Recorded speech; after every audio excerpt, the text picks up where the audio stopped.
Welcome to the Positively Star Wars Senate podcast. This is Obi-Wan Kenobi. May the Force be with you. Looky, Senator. Decent Jedi arriving. Let's make this our best show ever! I will sign no treaty, Senator.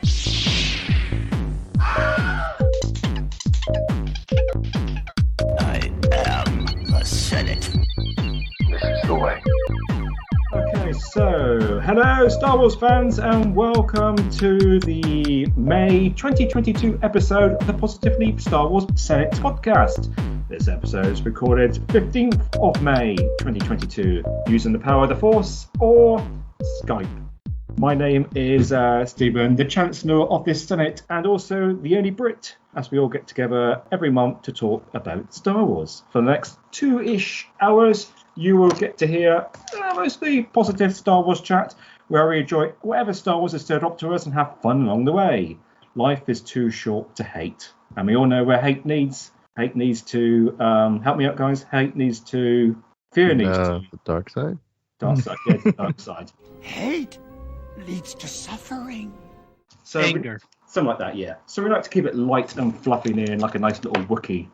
More Chewbacca than Christ Stanton, I should think. I think you've made your point. And this month's show is brought to you by Obi-Wan Kenobi.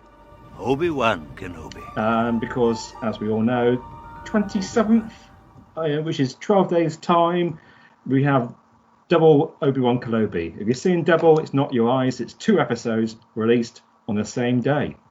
But No more, no less. Yeah. But before we get started proper, it's as ever, it's time to hear a quick word from our sponsors.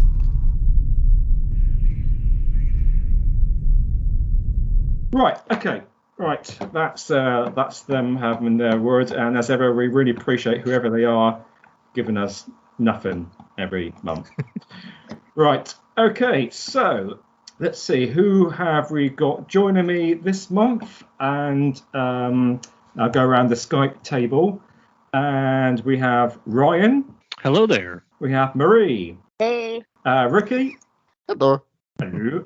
And a special guest from my side of the pond, who is also entertaining children in a playground, his own children, that is, not just random children, is Ori. Hello. Hello! Yay! Special kind of guest this time.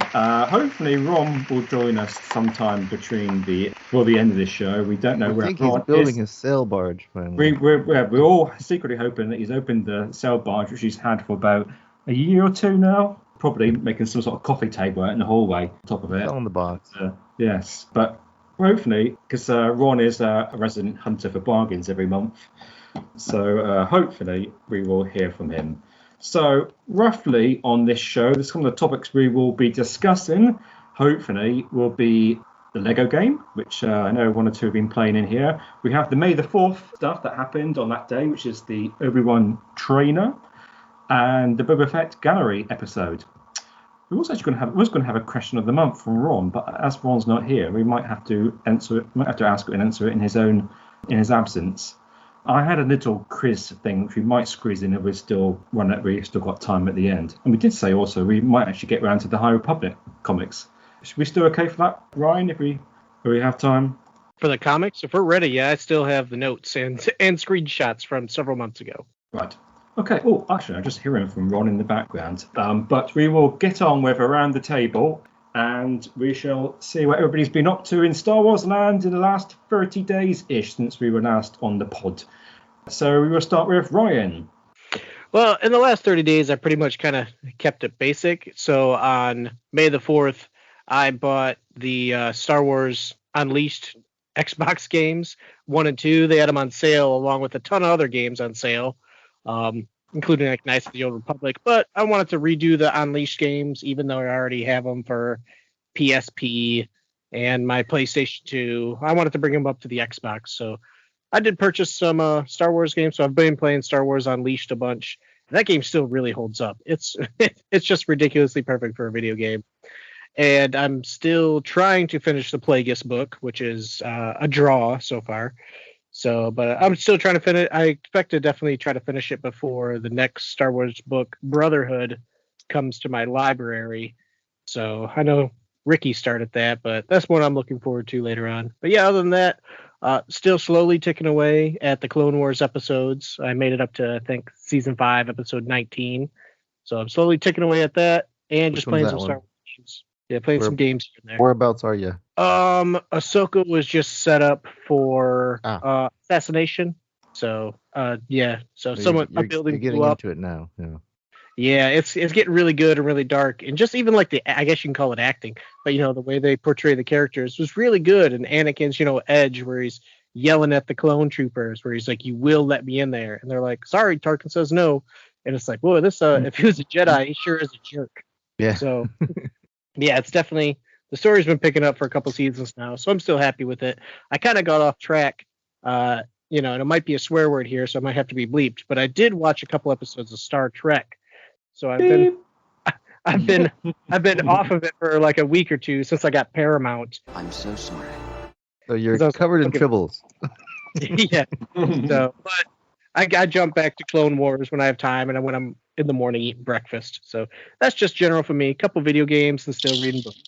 Yeah, I know it's cheating on everybody, but we can all get along. And honestly, I've never watched really anything Star Trek before, and I was like, oh, I'll just watch some of these first couple episodes. And that was about it, pretty much. The original show? No, it's been the new show. And oh my gosh, I'm the least one that wants to get off track. But I jumped on a Star Trek forum and said, hey, I want to watch a couple of the new episodes because they have stuff from 2018 and 2019 and 21. And I was like, I want to watch not the movies, the episodes. I've watched the movies. They're good. I watched the episode. I jump on a Star Trek forum just to be like, hey, we're on Reddit. What's a good place to watch it? And they dragged Star Trek for like 100 comments. Like, the only way to really enjoy Star Trek is watch, the original season, the next season, all of Generations, all of Deep Space Nine. So there's a Star Trek machete order? Yeah, there is. So then I was like, that's like over 800 episodes. And they're like, that's the only way to really understand Star Trek. And I was like, well, that ain't going to be me, brother. I'm looking for like a couple hours here. It's not like you're not a real fan. It's the same thing. It was dragging. It turned into this huge thing. Like, none of the new stuff is good. It's just ignored its way. And I was like, I'm not going to watch 14 seasons just to dip my toes into freaking Star Trek. Like, I want a new updated storytelling, updated graphics. I did watch 2 episodes of the original just to get a backstory on it. But man, it just turned into a hate fest. And for 100 comments. And I was like, I'll just back out and I'll watch what I want to watch. I'm glad to know it's not just us. So, Star Wars. It's all of it's terrible. Yeah, all of it apparently is terrible. I think. I mean, I made the mistake of watching the new the first movie, the J.J. Abrams one. That was my first thing Star Trek I've ever watched, and me too. Was wild because it's so freaking similar to The Force Awakens. Actually, it has a lot of the same story beats, and it's like, hey, is this just the same movie in Star Trek land? There was a planet-destroying drop of redness too, wasn't there? I forgot about that. There's another planet destroyer. Yeah. It was Chewie. There's a part where there's like, was Bones Chewie? I don't know, Spock. And then there's a part where they need to get someone out of the tube. But yeah, this is getting off track. Yeah, so I apologize for that. Yeah, I'm just glad to hear it's not Star Wars. Sometimes it's super negative because it was terrible. It was a slaughter fest there for a good day or two, and I just backed out and muted it. I think it's just the modern world that we're in these days. I think no matter what franchise you stick your toes into, everything sucks. Same response from everything. Everything's dead and ruined, and yeah. Yeah. But we're going to move on. Next on my list is Marie. Let me think. I've been rewatching the prequels just to get geared up for Obi-Wan Kenobi because he's my favorite thing about pretty much all of that. I got Lego Star Wars, the Skywalker Saga. I've been playing through that, but I got stuck somewhere in Empire Strikes Back because that game is kind of hard considering it's like a Lego game and you think that would be like for kids, but no, the Switch version is much harder than I remember like the DS versions being. Although I remember the Wii version also being like really, really hard, and this one is a lot more playable. I'm glad to report that. what else have I done? I've started up my Force Friday thing, and if anybody would like to join me, please do that. Which is where I wear a Star Wars shirt every Friday to work. I'm sure my employer loves me, but if you guys want to do that. How many Star Wars shirts have you got? Oh, I've got tons. I pretty much think I've bought out most of T-Turtle's stock in Star Wars shirts because I have almost every design of theirs. I have tons that I've bought here and there and everywhere. I even had one by a local Bay Area artist who does these ones based on the design of the cranes at the Port of Oakland, which is supposedly the inspiration for the AT-ATs. I had one of those for the longest time. I don't know if I still have that. I have to look through my closet and see if it's there, but I have tons. So I can basically wear a different one every week for a year and not repeat shirts. That is impressive. I haven't got any Star Wars t-shirts at the moment. I did have one, but as with everything, every t-shirt I seem to get with what they call when they got those things stuck on the front. What do you call that? Logos? No, not a logo. I mean, the actual graphics. Like a graphic tee? Well, yeah, sort of graphical. A t-shirt with something on it, put it that way. It goes through the wash a couple of times and it starts falling to bits or looks faded or something like that. So anything I get doesn't seem to last very long. I have a Millennium Falcon shirt that no longer has the Millennium Falcon on the front because it got faded so much. It's just a gray shirt now, but I still wear it. The tag says Star Wars. Yeah, it may be your hard water because I know you guys have very hard water out there. Yeah. And it might just be that you're supposed to do special things, aren't you? Like wash them inside out and do on a low heat and all that. I just bung everything all in together and take my chances. Don't scrub it against the rocks too hard when you're. No. The old washboard here and mangle. That might be the problem. Yeah, there's a reason that mangle means to like mess things up. Okay, Ricky. Okay, let me see. Yeah, I did get the Lego game too. I got on. I have an Xbox, so I don't know. I feel like it's relatively easy. I'm just going through. I mean, I think the old ones for the Xbox were super duper hard, and I would just give up. But I did notice the difference between like the different movies on those. That some scenes get skipped and it goes over. I guess we can go over it later, but yeah, like it's been fun doing that. I did start getting into like PC games. They had like a lot of good sales for May the 4th, so I picked up a couple bundles. I picked up one on Steam for like $6, and then one on CD keys for like $4. But I got like 30 games. It's crazy. There's like a whole bunch of like old ones like Star Wars Rebellion, and there's a lot of like Empire War. I've been playing that one. That one's pretty fun. It's basically like strategy. You have your troopers that you're trying to take over the planet, and then X-Wing Alliance and TIE Fighter. I never played any of these games because I didn't have a computer, when these were out. But it's been pretty fun, like looking at the the old storylines and stuff like that. So I'm hoping to get more into those this month. And yeah, playing a lot of games that, and then the Lego game, and then also Fortnite did a whole May the 4th thing, which ends tomorrow. It's been running for 2 weeks where there's lightsabers in the game and stormtrooper blasters and there's stormtrooper posts. So you can fight with them and use their weapons and chop people in half with lightsabers. And they had all the Star Wars skins in there, so I got them all. So I've been playing as like Rey and Finn and Zoe Bliss, and they have all the Boba Fett characters and stuff. It's been fun. Like I've been doing that. And then also, I did get the Brotherhood audiobook. I pre-ordered it on Audible since I had a credit on there, which I didn't even know was coming out, and then I got it. But I've been enjoying that. It's like really it's like episode 2.5, I'd say, because it picks up right after episode 2. So Anakin and Padme just got married, and he's having his knighting ceremony and stuff like that. So that's been pretty interesting. Just after it becomes a knight, right? Yeah. Like literally, like as he becomes a knight. Does it talk about his trials at all? Like, does he have trials, or the time of war they just say? No, the time of war it just gets mentioned that they just kind of just okay, you're knighted now. It reminds me a lot of like how they did it in the High Republic with Byrne and all of them. So yeah, some of them did, but then other characters in the comic kind of go through an trial. So, but all right. Yeah, no, it's he pretty much just got okay, you're a knight now. And him dealing with his new arm, and then Padme and him sneaking around. It's been pretty interesting. I like episode 2, so I actually ended up going back and watching it the other day. So yeah, the last couple of days I've watched episode 2, episode 3, and then we watched A New Hope last night. But yeah, it's pretty. Yeah, no, we've been doing a lot of things, and then action figures. We took them all out. We've been doing that. Got into the Card Trader app because they did that whole High Republic little event thing, so that's been pretty fun. And I did get I finally got my hands on the Escape from the Death Star board game. which I've been wanting for a long time. I found it at a JCPenney on sale. So, Yay! Me too. Me too. Yeah, I've never played it, and it came with. Is that the one with the Tarkin? Yeah, the one with the Tarkin. Yeah. What kind of on sale price? You got that at JCPenney's? Yeah. Yeah, they had like 4 or 5 of them there. I had a coupon around, so I got it. I ended up getting it for like maybe like $8, I think. Oh, I think I'm gonna have to go there and get one because I used to play that a lot as a kid. Yeah, I think it was like 15, and then we had a coupon. So yeah, but it was wow. Okay, good to know. It's the same. It looks like I guess it's the original version of the game because it has the little black and white cardboard cutout guys. Oh yeah, and that's the exact colors. same from back in the day. It just has the odd cutout so you can see the bubble of Tarkin. So when you take the figure out and now try to put it away, all the pieces fall out of it. They didn't make any way to cover that hole. Yeah, and I didn't. But do you have like the worn out graphic design because they sort of make it as if it's vintage? Making the box look like it's worn out. But it's I kept joking I was gonna take it back, saying it was damaged.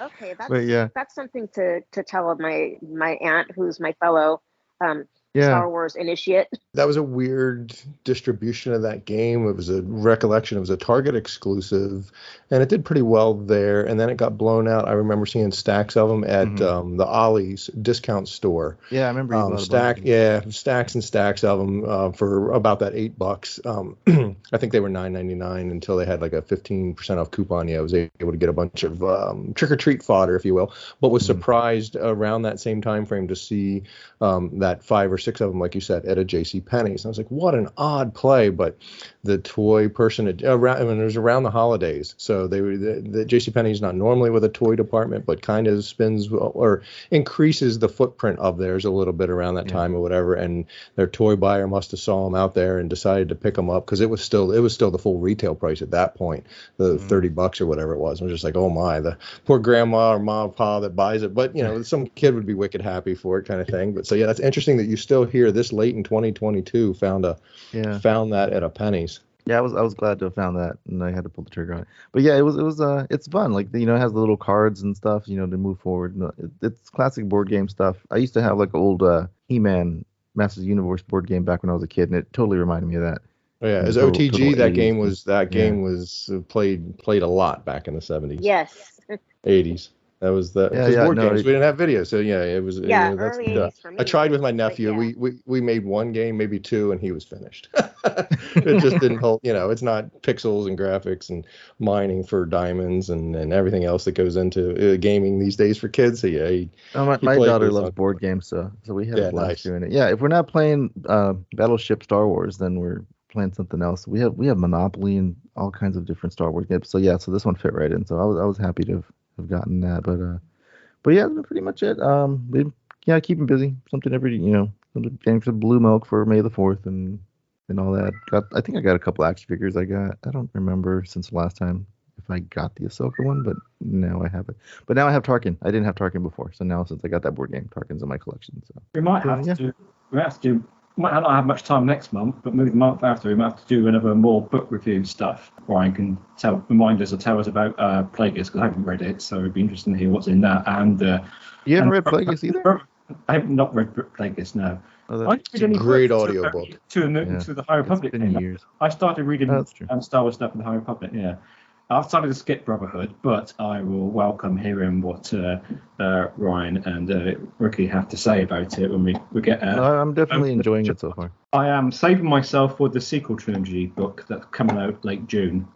Luke and the next one is June 7th, and that's the stories of the Jedi and Sith, which is an anthology book. So it's good. It'll have much of that. But then Shadows of the Sith is June 28th. Yeah. That's the one that's June 28th. 20 years Return of the Jedi. The Lando one, right? Yeah, Lando and Luke. Yeah, that's the one I'm saving myself for. Yeah, that's going to be one that I buy. The other ones I'll wait for my library, but I'm buying Shadows of the Sith for sure. Okie dokie. Okay, right. The table has got a slightly bit bigger because Ron has joined us. We'll get to Ron shortly, but as we've special treated with Ori this month, and I know Ori hasn't been with us for quite a few months, so we won't have the whole year of last year of Star Wars Ori from you, but anything Star Wars in the last month or so that you want to let the world know that you've been doing? Well, I've been doing really well. I have to admit my Star Wars has been fluctuating between the shows. up and down a little bit, but it's always there, especially with the little ones. So I've been sort of gearing my son up to viewing episode 4 for the first time. And I bought a bunch of like first reading books of Star Wars. They have like 6 little booklets for learning how to read with Star Wars. And it sort of tells like short tales from different parts of the trilogy. I took out the one where it reveals that, I'm your father. I took that out. I hid it away. Good for you. Don't spoil it for you. He knows all the characters. He has his favorites. These books are like before I remember the read along. You put the cassette in, you played it, and Archie reminded you to turn the page and that kind of stuff. But this is before that kind of I stuff. wish I could find that. I don't think you can get that anymore. I did also find like a read along where it tells the story before episode 4, where you see him, Luke, trying to thread the needle against Cammy and fix her and all that. It's a really weird book because Cammy is a girl in the book, but in the deleted scenes, it's actually a guy, if I'm not mistaken. No, Cammy was the girl. No, And Cammy. then So there's another. There's Fixer, there's Cammy, and there's another one. Oh, what's the other one? I'll have to I'm trying to think of the audiobook. Yeah. Where the, but it sort of goes into that, which is really interesting. And yeah, looking forward to Obi-Wan. I really want to get back on the High Republic because I read like the first 3 or 4 books. I really enjoyed it. Does it get better? I mean, I enjoyed it, but yeah. Yeah, the last one was pretty epic. We won't talk much about that one, but yeah. The second half was. The first half was Mills and Boons, and the second half was OMG. If he hasn't read the book, I'd be worried about discussing any comics because it straight up spoils Fallen Star. Okay. Yeah, they've all been I might pretty good. drop up before that because I also need to get them home and start feeding them because they're eating me in a second. But that will be all for me for now because they're literally surrounded by Ewoks. Yeah, they're going to cook them on a steak. Life from Endor. Okay, and we are very pleased that Ron has joined us now from the East Coast. Who we have thought Ron had started opening the sell-by box, and that might be why he was late. But we're pleased that you're here, Ron. I was engrossed in getting that open and totally lost track of time. No, the odd start is what's throwing me off. Greetings and salutations, fellow Star Wars fans. So I bought a book. Now, I'm teasing a little bit. I've just posted a picture in the chat. I had backed something on Kickstarter a long time ago. I think it was pre-COVID. And it was it's a book, The Vintage Collection. And it's basically just a cataloging, a large book of that modern era line vintage collection figures and just the history of it and the packaging and the figures and all. It's a very, very cool book. I've not had much opportunity to really dive deep into it, but it's one of those compilation books that you'd find on Kickstarter where they take a picture of the figure, the packaging, tell you all the history about it and all that sort of stuff. But it's very, very well done. I posted a link. It was on there. It's a blue milk, but it's BLUEMI.LK is a website that I think you could still get it. That's been my latest bit of Star Warsing among many other things I can't think of at the moment. The new vintage like stuff or the actual original? No, exactly. It's the modern vintage collection line that they sort of redid the old packaging with, or the old look. Which I guess like now they've been kind of having like peril because they're afraid of the packaging being changed because they're taking away the plastic. I have seen some chatter like that. Yeah, I don't know what the new thing would look like or how that's going to work. I have seen some chatter to it. Nothing we can do to change it or fix it or whatever. So you just have to collect the new way of doing things. Yeah, it could be makes them even more price worthy. Yeah. So that's my brief bit of Star Wars. There's probably plenty of others, but nothing I can think of at the moment. That's that Luke position which nobody can listening to can see. They've got the Luke figure with his arms right behind his back. I'm almost like dislocating my shoulder trying to reproduce that. I think they've got a bit too far. I have one. I have a Luke like that I got from a package at I think it was a Costco or something. It came with the Darth Vader and it came with the Luke. That he's in that same position. He has a little button on his back, so when you push it, he swings it down. He's making the angriest face I've ever seen, but not like this one on this picture. Not very Jedi-like. Yeah, that's cool. Okay, That'd be a cool book to look through. Yeah. Thank you very much, Ron. And as everybody always asks, well, Stephen, what have you done for the last 30 days?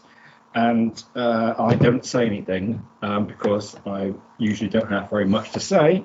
But I am going to say a little bit this month and probably the next few months for the rest of the year, because I have been clearing through stuff that have been boxed and thrown around in storage for ages to tidy things up. And I've come across a whole pile of Star Wars stash that I'd totally forgotten I had, which might sound very hard to believe, but as anybody in this Skype call here knows, that if I don't see something for a week, and I've automatically forgotten of anything that happened about that. So I've come across a lot of Star Wars, well, not a lot, I've come across quite a few Star Wars comics and magazines and stuff that I got over the time, and Lego figures. But I thought, this, rather than spending ages going through every single one, I was going to put the camera on, but my webcam has absolutely just decided to broke.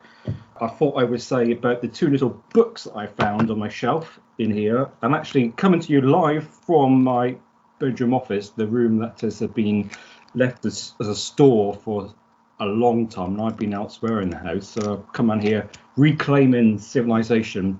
So I got these two little Star Wars Episode 1 books, which are no bigger than the palm of your hand, which you saw me post in the chat the other day. And I totally forgot I got these. I must have got them when Episode 1 came out. In fact, everything I got here, I think I went on a big bending spree when Episode 1 came out, because I must have done, because that's where majority of everything seems to have come from. So there's a nice little Who's Who in Episode 1 book, and What's What. And it's got even like, what is a Wookiee is one of the things here. I'm not sure that's got to do anything. It's very nice though. I honestly, I'm amazed myself with things that I've got that I've forgotten that I got, including my well-known phrases that I hardly ever played in these Star Wars games. And then when I was clearing things up here, I found at least about 3 or 4 games that I used to have.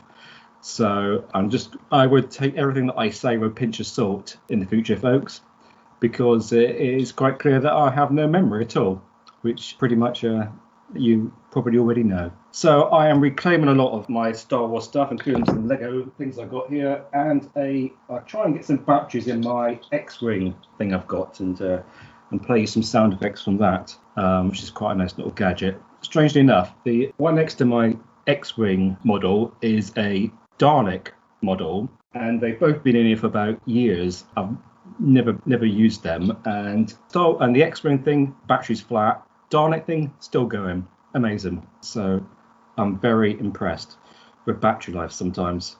Okay, right, we are going to move on, otherwise we will never ever get through everything I put on the agenda here. Oh, we was going to say there's any news, but we've sort of decided before the show started we don't have any significant news, unless there's any bits and bobs anybody wants to mention newsworthy from the last 30 days. No, just that they announced that Celebration is going to be live streamed, so I get to watch it on the couch. Oh, I kind of. Oh, excellent. Yep, they're bringing Andy and Anthony Carboni back, so. Guitarist. And then I think Christina Arias, the one that does the High Republic show and the one that does the Star Wars show now, like they're all going to be hosts. So. Oh, the lady with the ginger hair. Yeah. I forget her name. Excellent. So what time they start each day, those streams? Because it's going to be like evening time for me, isn't it? I don't think they did the actual schedule yet, but yeah, I'm assuming they're gonna probably have something on the Thursday. They typically do, and then probably all day Friday, and which is gonna be awful working that day because they always do something like while I'm at work and release like either a trailer or some kind of important thing. So it helps with my FOMO, but not as much as it should. Oh, I'm going to be watching that all weekend. I love watching the whole live stream stuff, and I watch all the panels and everything. I'm still mad, but we won't talk about it. No. Remind me of the dates for Celebration. 27th, 28th, 29th? 27th, so Obi-Wan Day, 27th, 28th, 29th, is it? Yeah, so between watching Obi-Wan and that, it's going to packed weekend. It's probably 27th, 28th, 29th, 30th, because it usually runs 4 days. Because I think Thursday they do like a half day. They start the preview day, at noon. At 4, yeah, and then noon Pacific time, which is like 8 o'clock your time, Stephen. Right. And then I think they start like at 8 or maybe 9 in the morning, like the following days. I'm not 100% certain about that because it's been a minute since I went to a Star Wars celebration, but it runs something like that. Rory, even though you don't have a ticket, are you planning on just driving by just to look at the people dressed up walking in? I mean, I do that with the convention center here, like when they have a con here. Well, like, if I wasn't 300 miles away, I would, but no. That's true. You're a little unless more. Unless I happen to be in Southern California that weekend, then no. I'm looking forward to it, though I have to say the time difference does make it a bit annoying for me. But yeah, I will try and watch bits and bobs. I need to get the time schedule near the time, but we shall see. I suggest we should, because then we could send it and discuss what we saw. That's a good idea. Well, we're going to have touche. Yeah. We're going to have something else to discuss too, right? Yes, we'll have about 3 episodes of Obi-Wan by then. I doubt anything's going to happen in those first 2 episodes. Just setting the scene. Yeah. Just be Obi-Wan. Yeah. Just him moping in the desert, not doing anything. It's only one. He's sitting by that campfire still. Well, I did rewatch the Twin Sons in Rebels. Just to give that one a go. Whatever. I highly recommend that a little bit. Just to get a taste of where Obi-Wan is on Tatooine after what we're gonna see. But that was such a good episode. Good idea. Can't wait till Ryan gets there in his animated viewing. I don't know if I'm gonna watch Rebels. That animation looks even worse. You have to watch Rebels. It's very you have important. to watch it. Oh yeah, you don't go for the animation. You go for the story. I mean, all the cartoons you could probably miss droids and Ewoks and maybe Resistance. Season 1 of Ewoks is good. But you can't miss Rebels and the Clone Wars. I don't think. I might come around to it. Just get the cushion ready for when the Rebels Yoda appears, and to hide your eyesight from. It's but oddly though, Stephen, it's better than in the High Republic comics. Oh well, yes. From which one? Yeah, is it the one? Yeah, the one in the Rebels where it's like Mekon from Dan Dare, and anyway, you guys know Dan Dare over there. Where down there? No clue. Oh no, Dan Dare. So I got a tumbleweed going through. Dan Dare was a sci-fi thing. I thought Dan Dare made it to America. Honestly, no one knows Dan. I'll take you all game another time. Okay. Someone somewhere does, Stephen. Yeah, some of our listeners here and listening will go, Dan Dare's got to know Dan Dare. I think there might be a Dan Dare podcast somewhere out there. Yeah. Oh, man, you're totally missing out. Anyhow, okay, onwards and upwards. We got the Lego game on my list here. I was going to talk about the Lego game. I can't remember who's not got it. I know Marie and Ricky have got it. I think they were the only two on the list. It's in my house. I have not had an opportunity to play it, but my kids have. Excellent. So, who wants to give us the lowdown on the Lego game and what it's like and how it's going? Ricky, Maria, you both want to take the lead? Yeah, no, I was kind of like mentioning it earlier, like because I have played the other, those other Star Wars games from Lego, notably the one that has the prequels in it. So, and I would always get stuck on a certain part where you're doing the grappling, the ascension guns, and getting Padme out of the palace, or actually going back in there. It's weird because this new one, it skips certain parts that were in the old games, which is cool because you're not playing the same game over, which I did enjoy that. And there's a lot of little Easter eggs and stuff and different scenes. And the graphics are way better. The Legos do talk, which is funny. And like whenever you play as Qui-Gon, he's like, I have a particular set of skills. So it's hilarious. And then there's like a lot of little things. I'm doing it in chronological order, so I did start with episode 1, which was blasphemy. No, that's chronological, Ron. You have to. But it was funny. There was a part where in the movie where they bring Anakin to Coruscant for the first time, and they meet the senators, and Palpatine standing there. As soon as my daughter and I, we play together, so as soon as we jumped off of that speeder, we ran towards Palpatine and just started attacking him for like 10 minutes, like movie over. But then he just smiles and goes back together. So, but it's been pretty fun. Maria, are you trying to collect everything, or are you just playing through the levels? I'm just playing through for right now. Like I'll eventually I'll go back one day and just like try to do 100%. But right now I'm just playing through. I found it harder than I had the DS versions and I cleared those like nothing because those were like little kitty ones. But I found it harder than those. But it's easier than the old Wii version. The old Wii version was damn near unplayable. Yeah, I think that's the one I played too because I had the Xbox version of that. It was really, really hard, even just to get through like the Tantive 4, like the very first portion of the game. Yeah, because you had to switch out and have like you had to have a 3PO on you if you were going to go past through a certain door, and then you had to build the things with the Legos. I'm glad they took that out. Like I didn't like it where you had to try to figure out what you were supposed to be building. So yeah, what you were supposed to be building, and it's so much easier now to actually build the things. Mm-hmm. Like the control for building is a lot smoother than it used to be. Like they've improved a lot. Like I said, it's for me because I'm not like a hardcore gamer. The learning curve is a little bit steeper, and I'm going through it really slow. Like I'm still on Empire Strikes Back, and I started on A New Hope. But and that the first part of Empire Strikes Back is a little hard for me. But I'm really really enjoying it. Like it's a funny game. It's fun. Yeah. It's a funny game and it's fun, and it's got like the old, like the, can't remember the name of the studio. Is it Traveler's Tales or something like that? It's got like their wit and humor. So I'm really quite enjoying that. Did I see there were some downloadables or they recently dropped or released some skins or some extra characters or something? When they came out, I was confused. They did release, I think the last email I got from Nintendo was that they released like language packs, and I'm kind of I'm debating about getting the Spanish language version, but I'm not from Mexico. My family isn't from Mexico, so like I don't speak Mexican Spanish, but it's not like that big of a deal for me to understand it because I'm around a lot of people that are mostly Mexican and Central American where I live. I was thinking about that just for the fun and games, but I haven't seen anything like downloadable content like that adds to the game, like characters or anything like that yet. Well, I had bought the deluxe edition, and then when because it was supposed to have the DLC packs for like the Bad Batch and all that stuff. And like when I first started playing it, I'm like, well, where are these characters? I didn't realize that they were rolling them out over the course of the month. So like I think now everything's out. And yeah, they had a Bad Batch pack. They had a classic Lego character pack. They had, I think they had Rogue One as well, and then various clone troopers. But yeah, like that's pretty much the only DLC I think they have like right now.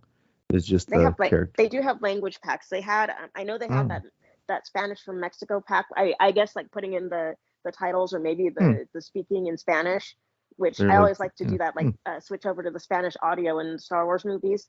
And they have like a mumble mode, which is I think like the kind of like the old Lego game, the old Lego game. So I'm kind of debating on installing those two packs just for the heck. Was that a deal? Because I think on mine I did go into the settings and I did see that was an option to take the talking off. So yeah, why would that make the gameplay a little bit more challenging that they're not talking to you, or you just don't want it for? I think so nostalgia. That doesn't confuse the kids. Oh, for the nostalgia aspect. It's just the nostalgia factor. Yeah. Okay. The mumble mode is the nostalgia factor because they didn't actually talk. They just they just kind of grunted and made noises and stuff, whatever. I just couldn't imagine why you'd be turning that on, other than like I say, changing the gameplay so that they're not saying, "Oh, you need to go over there." You just mumble. No, and you that's gotta like the figure out best part is them talking and like saying. Yeah, that's what I've heard. That they're right. That them talking really and made this it version leads you. fun and entertaining. That's the other thing I like about the game. Yeah. It leads you to the next thing that you're supposed to do, which in the old game was really, really confusing. You never really had any idea what was really going on unless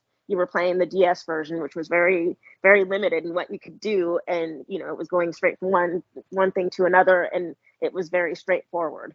I've seen like the YouTube videos where they show all the interactions between the characters where they say funny stuff to each other. So you could have like Palpatine saying, "Have you heard about Darth Plagueis the Wise?" And Anakin is like, "Yeah, you told me like 100 times already." They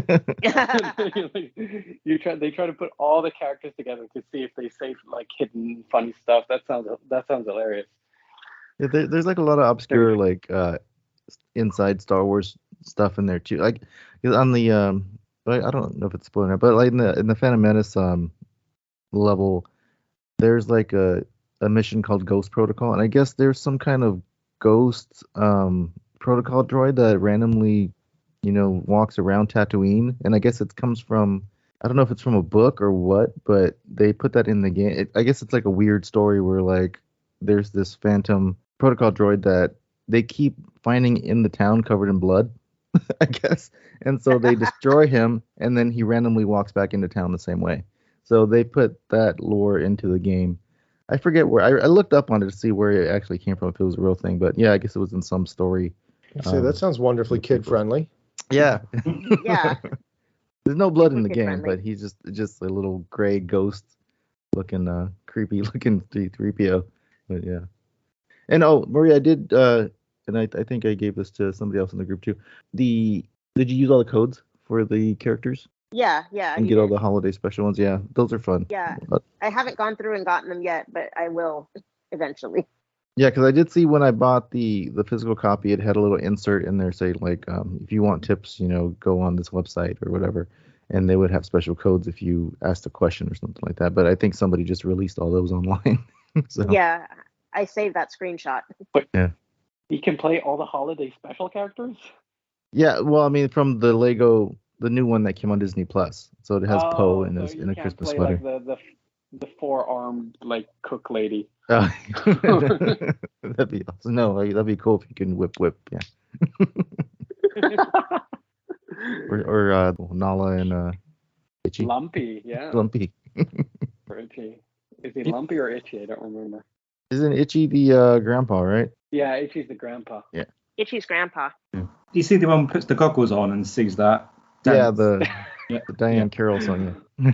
Oh my gosh, yeah. Do they have B. Arthur? Play her? Blimey, Arani. Yeah, it just reminded me that I watched some of it on YouTube, some of the in-play stuff for the Lego game. I think it looks fun and it looks good. I think that half of the fun is interaction. You don't get that watching the video. It can be quite a hard sell to keep watching the stuff on YouTube.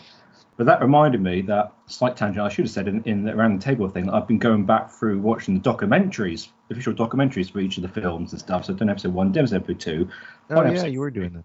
I'm on episode 3. They vary in quantity, of course. But of course, one thing is the more Star Wars stuff you watch on YouTube, the more recommendations you get for Star Wars stuff. So I keep finding other stuff to watch. But one of those things you didn't know about Star Wars stuff. And I thought, here we go. And most of it was stuff I did know. But one of those ones said that, the one in episode 3, where they go to arrest the Palpatine, the Jedi go and arrest the Palpatine stuff. There's these two massive vertical tall vases either side in a door to Palpatine's office. Apparently one of them has got the ashes of Plagueis. It's supposed to have the ashes of Darth Plagueis in it.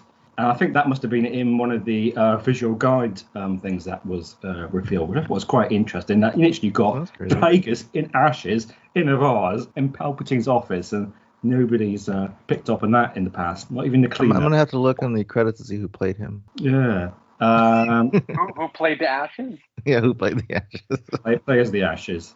I thought that's quite interesting, that little tidbit, but that's just related. That's just no relation to that stuff we talked about before. Maybe that might come up in the book and stuff as well. I remember I had the DVD of episode 3, and it had a really great documentary of like 1 minute, 60 seconds. Yes, that's the one I'm watching now. Yes. Oh, that was so good. How they actually filmed an actual volcano and how that eventually ended up in the final movie, and like a little corner at the I haven't quite got to that bit. Yeah, I mean they skip through. They skip through a lot of it. Some of the things you think, well, they didn't give them much justice to a particular department because they've done them in about 10 seconds, and then another ones they stay a bit longer. But I think definitely episode 1 documentary, which is about an hour, is definitely the best one. Yeah, the beginning. Lot so far. So I do 1, 2, 3, and I've got to try and find 4, 5, and 6 and stuff documentaries on YouTube. I'm sure somebody can help me find some links. So I'm going to go through the films documentaries in order. But another recommendation on YouTube was when you guys heard of Blue Peter, the children's TV series in the UK. Blue Peter. No, I have not. Yeah, does it come on the same time as Don Dare?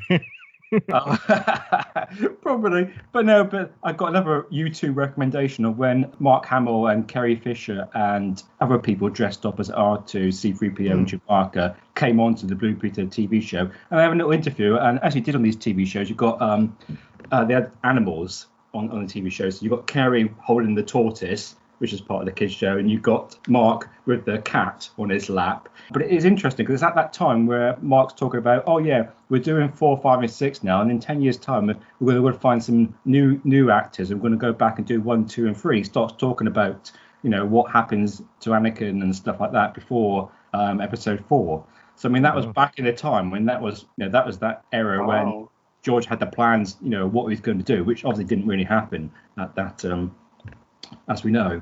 that's quite interesting. Hear him just talking. In 10 years' time, we're going to go and do episode 1. Oh yeah, no, you're not.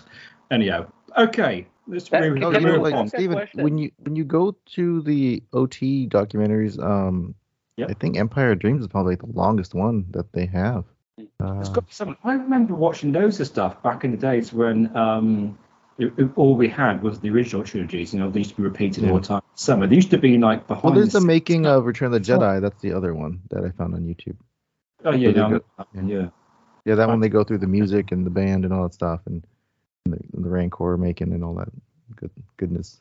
I think in the episode 1 documentary, was the one where they showed John Williams' orchestra and stuff, and they got the Duel of Fates. Yeah, they got that playing. That's amazing. It's like absolutely no sound. He sort of raises his arms to start the orchestra, and it starts right in there. Duel of the Fates. The choir in the background.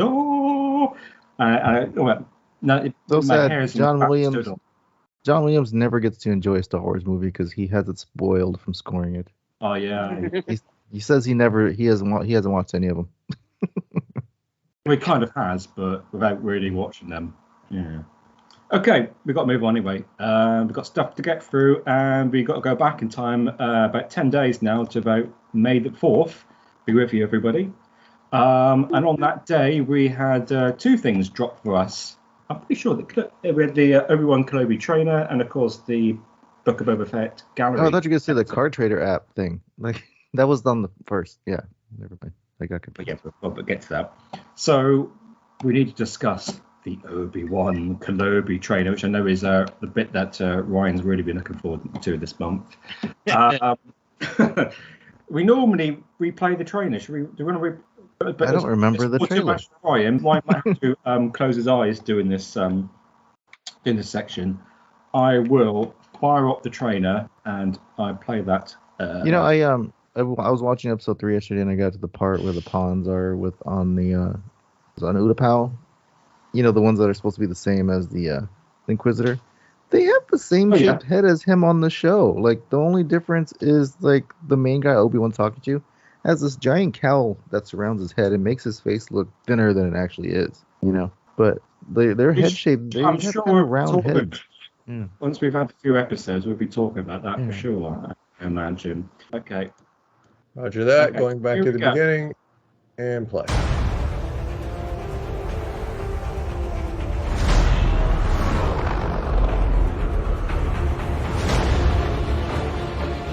They're coming.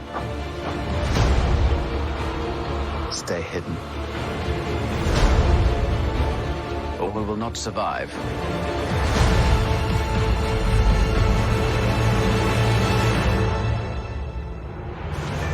Leave us alone. When the time comes, he must be trained. Like you trained his father? You still want Kenobi. He's gone. Maybe you've been looking in the wrong places. I want every lowlife and bounty hunter to squeeze him.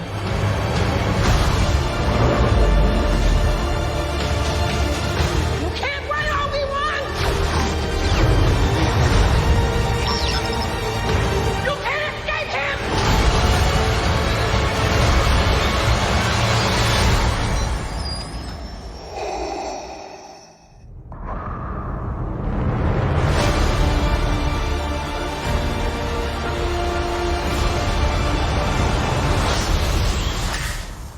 Excellent. There we go. I need to watch that trainer again because actually there's things in there then I saw. I thought I don't remember seeing that when I watched it. Just knowing what we know of Obi-Wan, having watched the Clone Wars, Rebels, and everything, whatever, just so much pain in that character at this point in time, right? And then to have Owen, throw that line in his face, I'm really kind of surprised they did that. It is going to be a part of the story, so such as it is. But yeah, just such an arc for that character. He's like you trained his what do you say, his father? His father, yeah. His father. Like you saved his mother? No. That's going to go back. It goes back to what we were saying before. I think in previous Senates where we said about why has Uncle Owen got so much beef about Obi-Wan and that kind of stuff, and they've got to really fuel that, the background to that, why he doesn't like him hanging around and that kind of stuff. Well, then to explain like why Luke wasn't trained since he was a kid, like that's always been my thing with with when the prequels came out and stuff, was that there was no plan in the OT for Luke to get trained, ever. Like they just were kind of having him sit there on Tatooine, and then he's like, "Oh, now we should train you," But yeah, but they didn't know. They couldn't apply. I see what you're kind of going for, but it wasn't like they knew she was pregnant. Only Obi-Wan did. Yeah. Eventually kind of lets Yoda in on it at the end there, whatever. So yeah, I kind of saw where you were going there, Ricky, and it's like, yeah, why didn't they? But yeah, if they don't know that, they couldn't really make a plan, and it all went sideways in a hurry. They weren't expecting or didn't know that. So well, I guess it's more of like it was OT. Shelter them and hide them. Yeah, it's more of an OT issue. Yeah, they were just hiding him from Vader. They weren't planning on having him save anybody. Protect him, and hide him from the Emperor, because they know he would just stash them away. And so because you're right, Yoda does say no, he's too old. He's too old to be trained. Yeah. It's like, wait a minute, what were you guys? What was the plan here all along with the kids? Well, that's what I was going to say. I mean, what were they waiting for? What are they waiting for? They've hidden them in separate places. I mean, what are they waiting for? Are they waiting for like the Force Awakens moment, like Rey and has well, injury? What are they waiting? Yeah, I think basically like Yoda went to Dagobah to die. Like same thing with Obi-Wan. They just went there just to live out their lives, and they didn't really have any plans. I mean, they never knew Bail was going to call on them. I think they were. So that's a great point, but I think they're letting the will of the Force do its thing with them, protect them, hide them, shelter them, and let. Instead of them trying to plan it or figure it out, they tried that and it didn't work and it all went sideways. So yeah, it's just let those two, because especially Leia, it wasn't like they wouldn't. Obi-Wan's protecting Luke. Now, granted, a little bit of this is George not figuring it out, but nobody's protecting Leia. Nobody's watching over her. No, then why wouldn't Bail tell Leia go to Dagobah, pick up Master Yoda, instead of go pick up Obi-Wan Kenobi, And he knows that's interesting. So Bail would know that she's would he know she's Force sensitive? Like again, this is where Lucas kind of blows it up because everybody's thinking Luke, but obviously she has it too. But Bail doesn't. Yeah, you think he would know with and it pick at it all. It doesn't. He doesn't try to. But yeah, it's just an interesting thing how they didn't shelter them, didn't train them. There was the one book. Let them live. There was the one Leia book that had her meet Holdo, and then it had Leia's relationship with her mom, with her stepmom, I guess. I didn't finish reading it, so I don't know if there's anything about Bail picking up on her having the Force and maybe just trying to play it off and ignoring it, so that way she's not none the wiser. I did read it. It's more, not I think to my knowledge. Her mom talks about the Force a little bit, but as a sort of it's your instinct and your ability, and she just does show a little bit of Force abilities in that book, very very little. But that's mostly it. But circling about what Stephen said about what were they waiting for? Was it the Force awakening? So I think that's kind of interesting. They were waiting for the Force to balance out. Maybe that was the idea. Patience. Something patience. That's what Yoda was waiting for. Qui-Gon, I'm sure a solution will present itself.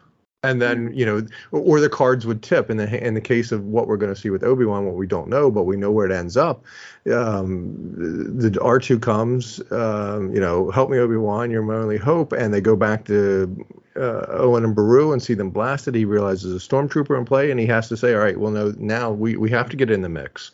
So, yeah, really, it's going to turn so many things on its head. It's going to be awesome. It is really going to give us so much to expound upon and talk about because of the ramifications of filling in this unknown time and this unknown part of a character's motivations and everything. And I want to know how much people know about Darth Vader. Do they know he even exists in this time period?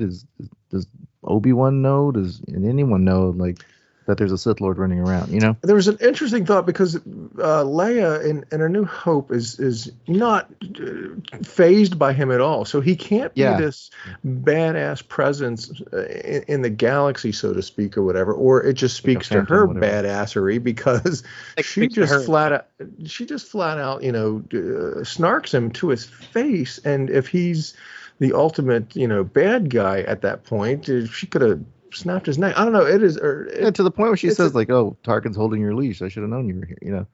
Yeah, it really. So I agree. It would be interesting to see where or what he is in the galaxy, and I don't think he's much. I think the Inquisitors are all of that. But yeah, what was is he just the dude standing behind, the Emperor when he's doing speeches? Like Boba Fett just stands there, does Vader just stand there in the back and they're like, well, who's that guy? That's his bodyguard. Everyone just knows him as the Enforcer. So if the Inquisitors can't get it done, then yeah, you go with him. Yeah. Remember, there's still a Senate at this point, so there are still bureaucracy rules they need to play around. And in Episode 4, they liquidate the Senate. Oh, I hope they show Jar Jar. That's a phenomenal thought. Right, they shut him exactly. I hope they show Jar Jar. I need that Obi-Wan and Jar Jar interaction. I was going to say on that. Anakin's side. So yeah, it's still the Empire's still a bit fledgling at this point because this is what 10 years. Luke's little, so this is 10 years before New Hope. So yeah, the Empire's a bit fledgling. There still is the Senate and systems and all of that that they have to on the to bureaucracy to through. keep the systems in order. Which is something we see in Bad Batch, actually, how they slowly start taking over. Chipping away at it, yeah. Yeah, using the systems that are in place and, bringing in the chain codes, right? There is the whole thing, if you've seen chain it. codes. Yeah, I wonder if that will come back in, because that's such a weird concept. Yeah, well, really, it was a very odd construct and seemed very limiting to some extent. But if they're only doing it on certain ones and eventually spreading that out or federating that out, help to keep systems in line or help them to do what they need to do when he ultimately says, what do they say in A New Hope? The systems have been disbanded. Fear of this. Because once the Death Star comes online, then he knows he's got that, and fear of that space station will keep him in line. But yeah, what's going to be it stands A New Hope on its head in terms of what triggers I think Obi-Wan. This series is going to be a bit of a Rogue One in terms of how it sort of changes aspects. I agree. In A New Hope, because sorry, if he doesn't freak out and take Luke off planet with the Inquisitors on Tatooine, why does he? What makes him change his mind? In A New Hope, that there's only one thing. If by him leaving will keep Luke safe, that's the only reason he would leave Tatooine, making him safer. But I mean, you mean taking? Well, I guess he sees the message from Leia too, right? My mission to bring you to Alderaan, so he must know something is afoot, and it's time for him and Luke to go. Especially since Owen and Beru are gone, that it's time for him to take. Oh wait, what are you referring to? Because in the Obi-Wan series, we see him leaving Tatooine in the trailer. Right, and so that's what I mean. He does that, but he doesn't take. The Inquisitors are on Tatooine, and things are getting close to Luke, and he doesn't run then. But in A New Hope, stormtroopers are on Tatooine, and they kill Aunt and his uncle, but he runs then. But the difference there, I think, is that he sees the message from Leia, and he's got 10 years now to stew on the situation, and might have more information at that point in time. I'm just wondering what makes him run in A New Hope, what makes him pick up Luke and have at it versus doing it any sooner. And that's what we're going to see in the series. Right, he thinks it's just time to train him. That's because he gave Luke to the Lars to protect, and now they're gone, and he's like, okay, you must begin your training. Like, you have nothing left here, and they pretty much know they're going to find you. So, but pretty much stuff hit the fan, and then he's like, well, I guess I got to train you. I guess. But he does say that before they die, by the way. You must come with me to Alderaan and burn the way of the Force. I can't do that. My uncle. That's your uncle talking. Yeah. No, so you're right. Yeah, he is trying to say, all right, it's time to go. So yeah, it has huge ramifications to spin all that, and I highly contend. I really think we're going to get him referred to as Luke Lars. I think that would be interesting. I would like to see that. I have contended that for years, that he could be, that's how you get away with it. The only thing that I think sort of pulls at that is he says, I'm Luke Skywalker, I'm here to rescue you. So he refers to himself as Luke Skywalker, but he just learned of his dad from Obi-Wan, could have learned of the story and not be too keen on being Luke Lars. And you know how somebody in that type of thing, in that sort of situation, would want to take on the family name because they're not too keen on their step parents, or how that might work or whatever. It could be retconned. It could definitely work, and it would allow for a way for him to be not Skywalker on that. It's always had that problem. They could be a deleted scene from A New Hope where he's like, your name is actually Luke Skywalker.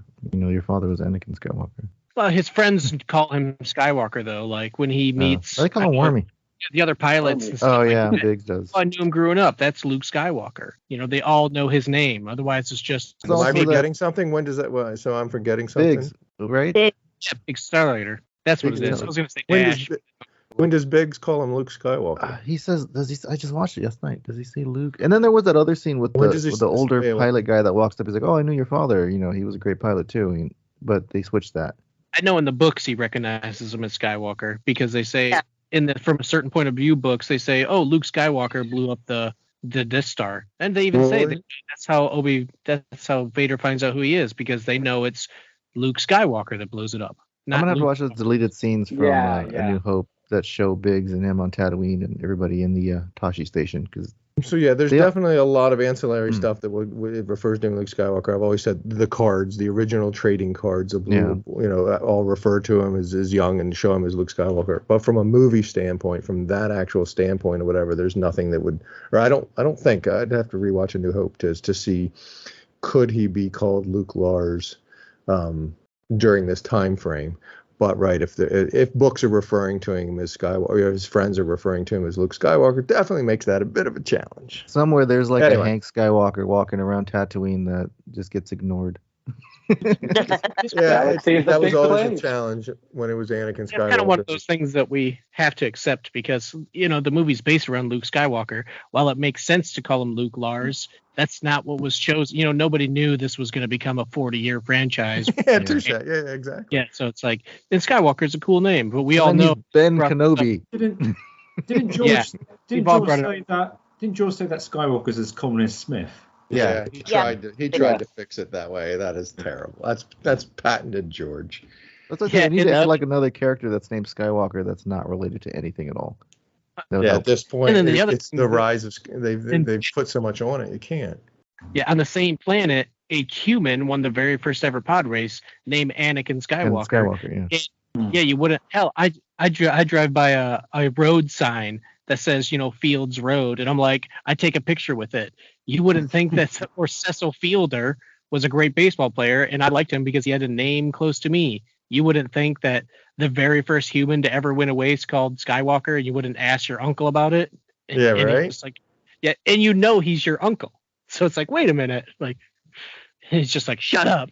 Don't ask. Is that guy? Yeah. So does that help my theory that you would always refer to him as Luke Lars? But no, he knows he's his uncle. When do you tell that kid? I guess early on, we'll find out. But when do you tell a kid that I'm not your real parent? That we're not your real parents? Early on is probably best, just to be truthful. In a real world situation, if aunt and uncle take over, or somebody adopts like that or whatever, you let them know. Later. And so, I mean, he knows he's his uncle. So.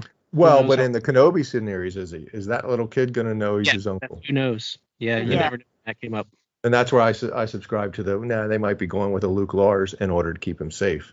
And eventually later, once he's 12, something later, I think it's a mature enough age where you can tell him the story. They're on such a backwater planet, they figured they didn't even have to do that because no one's ever going to go looking for him there. Right, it's not like you're getting mail. It's not like there's Social Security. So you could just it's controlled by the Hutts. There was no Republic, rule there, so there's no Imperial until the Stormtroopers show up in New Hope. So the Inquisitors storm the. This is what I kind of like about the Kenobi thing, is it really shows how oppressive the Empire is because especially as of lately, it's like the Empire is not the good guys. They are oppressive. They strip mine planets. They enslave people, and you can see everyone in fear as the Inquisitors of the Empire are searching and holding everybody back, and everyone's looking down. And I just love the oppressive look of it because that's what it is. The Empire is the bad guys. There's no other way around this. And I'm sure when on the show they're going to show the locals of Tatooine that aren't going to take anything from anyone from the Empire because they don't care. They're ruled by the Hutts, So that's probably why. That's probably why that person gets hung or or lifted. For hiding it.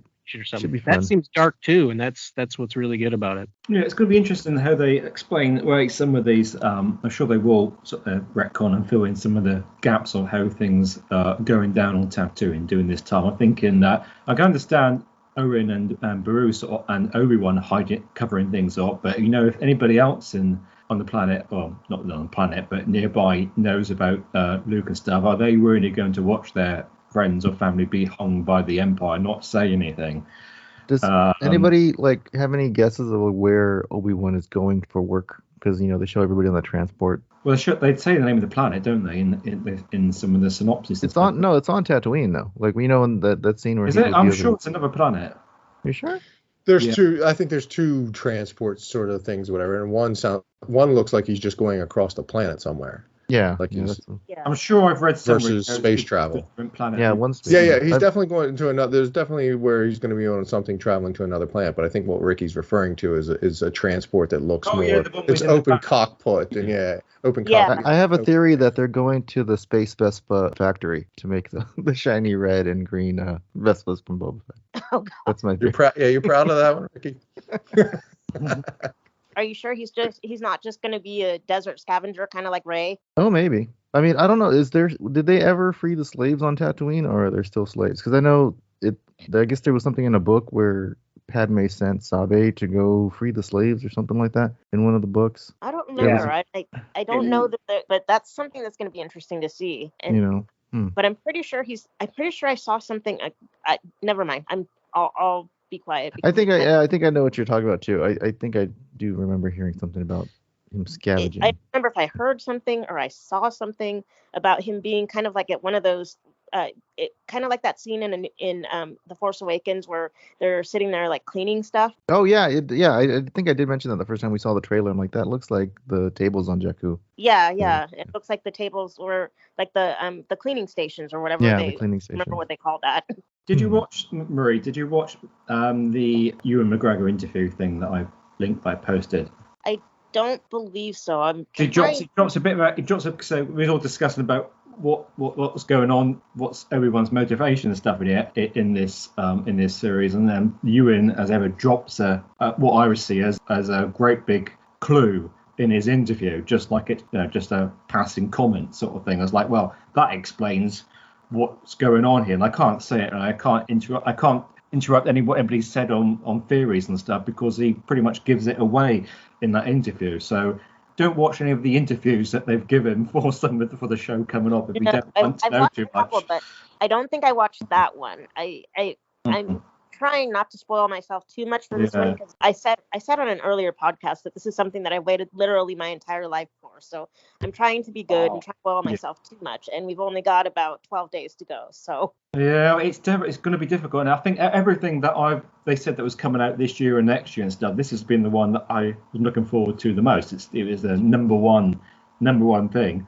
Oh man, yeah, being such a prequel fan myself, like getting to see Ewan back is just it's impossible. Yeah. It was never going to happen. Like, there was no way it was ever going to happen. And now to see them, something like this would ever happen, and I'm so glad to see him back in the role, because he was my favorite thing about the prequels. Well, and he's like the hero of Episode 3. Like he does everything in that movie. Yeah, and just it's cool to see. I watched another thing with them the other day where they had it was some kind of press thing for something, and it was a Hayden and Ewan, and Ewan's talking about how like he, when they made the movie, they were using green screen, all this stuff, and it was impossible to make and hard. And then he finds out like nobody likes the movies, but now, everyone's saying like, oh, we love you and stuff. And, he's happy to be embraced now. As well, yeah. Yeah. And he said it took 15 years, but people like us now, Yeah, but, it's come full circle. I'm glad that they're getting, they know people actually did like the movies. I think nostalgia and thinking back to times seem better. When you think back, things always seem slightly better than you remember them at the time. Well, yeah, you like what you grew up with and stuff now, isn't it? And I think what happened with the sequels, 10 years or so time. Oh yeah, for sure. Think of them. You're getting that with Clone Wars right now. Like where you were a couple years ago. Those kids that grew up on Clone Wars, they love all that stuff now. So they're adults. So yeah, it happens. It's generational. But I'm just glad. I'm excited to see what they do with Hayden. I don't know if they'd have to de-age him, because he kind of does look, if they're trying to do flashbacks to when he was, Anakin. He does look older now. Surprised if they did that. Yeah, he still looks great. Yeah. No, he does, but yeah, I mean, the little minor things here and there, He definitely looks like 30, so yeah, they will have to de-age him a little bit. Yeah, he doesn't look like a 20-year-old anymore. Has any one of you read Kenobi? the novel? I Yes. never got to that one. Because I think that's the biggest, thing to compare the show against, because that was such a good novel in the way it encompassed a small story, but still a big character story for Obi-Wan. How he comes to terms with his isolation in his life, and he has like someone who falls in love with him, and he needs to rescue a town. It's a very Western type story, and there's the Tusken Raiders. So it was a very powerful story. No Darth Vader, no lightsabers, no nothing. It was very, very self-contained. But I'm wondering how much they're going to draw from that, because there's a lot about him trying to connect to Qui-Gon and failing and trying to, come to terms with what happened. And he's gone through like serious trauma. And one of the biggest things is him learning to accept help, because he was a Jedi. He used to be the one helping. And his journey is to turning from a complete loner into someone who knows how to accept help. And I thought that was very powerful. I wonder if that would come into play here. I think it might, because isn't that one of those novels that they released as like the sort of accepted into canon EU novels? No, it's still Legends. It's not, it's Legends. It's the same place as Darth Plagueis. It was released around the same time, and it takes, re-released some of those novels. They re-released like 4 of them, and I thought that was in there, but maybe it's not. I think it is. They just updated the cover, they changed the size, and then they wanted your money. So I think that's just the base of it is, Yeah, the Bane trilogy, the Thrawn trilogy, Kenobi, they're all very legendary books. So they just re-release them. Yeah, I wasn't sure if that was part of that, but I know that they're pulling a lot of stuff from that, what they call Legends now. I still call it the EU, but I know they're pulling a lot of stuff. Like sometimes I'll see something like on, you'll watch Rebels or you'll watch, the newer stuff, and they're like, wow, they pulled that from Legends. I know they're going back from that to that. Well, a lot of stuff that we saw in Boba Fett came from that novel, actually. Yeah. The small town, the sheriff, the Tusken Oh, Raiders. did it? I've actually never read that one. Cobb Vanth It's is very in good. Kenobi book. Yeah, definitely. Is he really? Yeah, Cobb he is. Vanth Oh. He's No, Cobb Vanth isn't. He's not in Kenobi. There's a different character. He's just very similar. Oh, okay. A little rougher. Cobb Vanth is from the Aftermath, but Kenobi is just the same archetypes. Yeah. Like pretty much same concept. They just switched it for another character. Yeah. Yeah. Is Boba in the book? No. No. Boba, but they do get very, very deep into what moisture evaporators actually do. I find that interesting, actually. I thought that was like interesting. I never knew it did. There's like a legendary moisture evaporator that has like the best tasting water, and it has this alarm which does the Krayt Dragon call. And that's the one which brings all the different settlements together to defend them against the Tusken Raiders. And that's where Obi-Wan gets that idea to do a Krayt Dragon call. It's like it has all these like tiny great ideas. John Jackson Miller, I think, is the author. Oh, okay. Did a great job with it. You should that is definitely something, if you can like sort of rip through it through the before the show. I think that might be worth it. We just know there's going to be lots of references forward and back and tie-ins and stuff like this, and probably guest appearances from all sorts of characters in this. Like, I mean, I don't want to go and think about Ryan. I don't want to think about set expectations, but I mean, Jar Jar. Yes, I wouldn't be surprised. You know, Tarkin maybe. Perhaps. I want to see Aunt Beru, badass Aunt Beru in action. That's what I want to see. That'd be just throwing milk at people. I don't know. It's her time to shine. There's a wonderful short story about her, and from a different point of view, how she reflects about what she wanted to do in life. She wanted to open her own cheese shop and be a moof milker or something like that, or baker, and like how all her life just completely changed so she can support her husband. And I can see them doing something where maybe they're walking through the market and the Empire's there and getting harassed, and then she's like, "Leave my child alone," or She'll go Mama Bear. I haven't seen is the same actress from episode 3 playing Beru? It's Bonnie Pice. Okay, yeah, they haven't shown her. I've only seen what's his name, Joel Edgerton. Huh. Yeah, it's gonna be her. Okay, that's cool. That's cool. I'll tell you what, if you ever get an acting job, it's always good to get one in Star Wars, isn't it? You just know at some point in time you're going to be asked. Even in back. the deleted scene, they bring you back. There was the thought at the time they got that gig, but we're only in it for about 30 seconds. But hey, we just know we're set up for life. Well, they made such a big deal about them being in episode 2, and then they're in there for like 20 seconds. I wonder if the dad's still alive at this point. If Klieg. Oh yeah. Well, could be. Ooh, maybe he's the one that gets killed. I don't know. No. You would have seen him maybe in episode 3 and the end there, I guess. No, I don't. He was in the house. He was chilling. I don't know. Would we see Child Biggs maybe? Ooh, that'd be fun. With the mustache? Little mustache. 10-year-old with mustache. I would think so, because if they did bring Cammy and Fixer in the other. Yeah. Okay. You got to say, like, it just looks beautiful. Like, just what got me the most is not really the story. The emotion was great, but man, it just seems like every one of these movies and shows is just expanding with better and better cinematography. And I really think it's all because of the volume. I mean, just the way they're shooting, how everything's way spaced out and macro.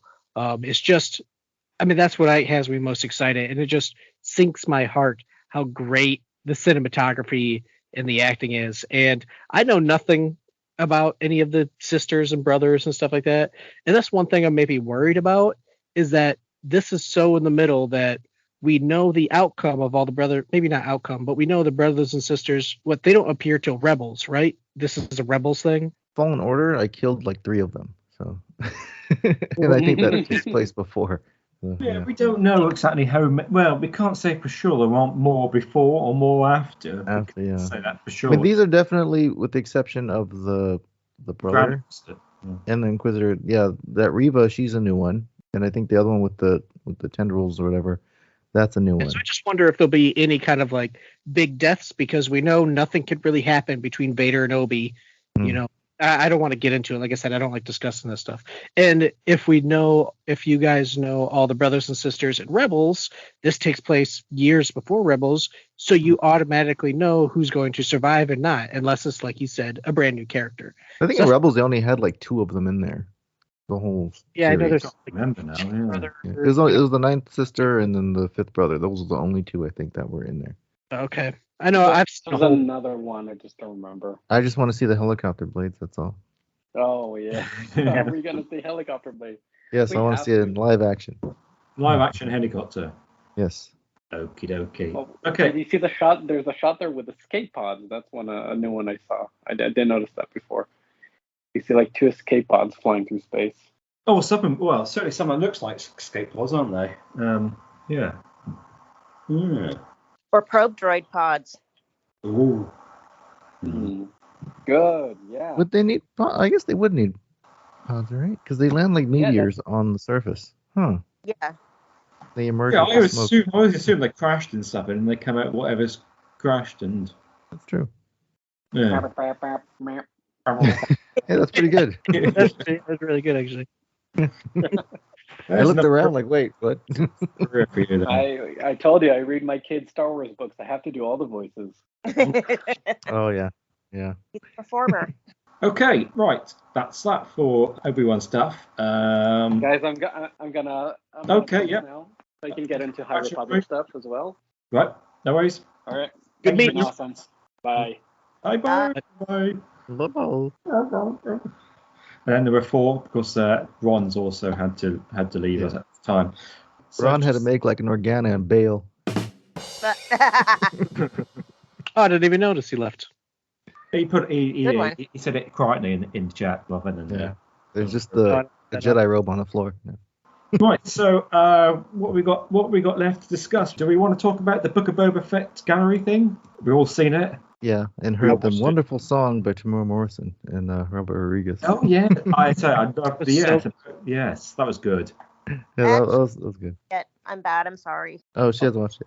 And Baby Grogu playing the guitar. They didn't show that in there. They just showed the clip. I had very briefly. You have to. There's a YouTube video you can watch that has him. What is this of Grogu with a guitar? Yeah. Yeah. Oh, I didn't know about that. What? There was like a Christmas. I posted it in the group. I posted it in the group. The producer chap, wasn't it? Director chap, and Grogu playing the guitar. Yeah. Oh yeah. Okay, I remember that scene now. Yeah. I thought you meant Grogu was holding a tiny guitar. I was like, No, he is. He is playing oh, guitar. no, I do see that. There's a YouTube clip of Robert Rodriguez handing Grogu a guitar, and then they start playing a song together.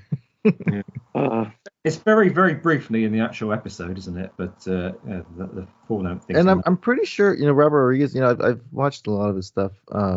I'm pretty sure he's the one that plays guitar in, well, maybe not in Desperado, but because Antonio Banderas plays guitar too. So I don't know. I have to look that up now. But yeah, I'm a fan. I like him. He makes good movies. Interesting. Really, push the limits kind of director thing. But so having him do Star Wars was fun for me to get into it. And then he brought in, his regulars in there like Danny Trejo, who are normally in his movies, and good stuff there.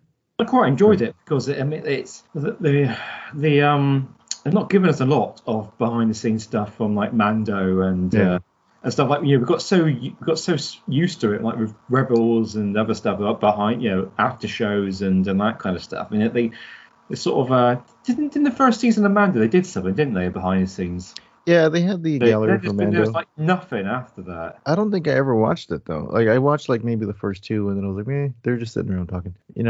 I like watching the behind the scenes stuff when they actually show the stuff. Like this one was good because they actually showed them on set and showing that they didn't use the volume as much. They used actually the set outdoors. The things which really annoy me, I think they haven't got too many of those on the documentaries I'm watching as well. But it's just people sat there talking about stuff. I can't stand that. I mean, if it's GL, I can sit there see stuff and going sit down on. all day. Yeah, so thank you. It's really showed the behind the scenes stuff, and I love it gives more love to the volume. I mean, it's such a game changer. Yes, absolutely. Seeing other people pick it up.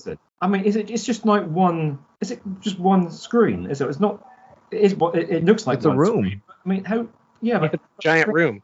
How is it all joined together, though? How are they all joined seamless? Well, they just link them together. Link them together in post, but you can't see where they're joined. No, and that's something they can also fix in post too. They can, I mean, they edit out those guys that are holding Grogu. Yeah, that's why it was amazing. I honestly thought that Grogu was like a bit of a CGI or just a puppet that moved.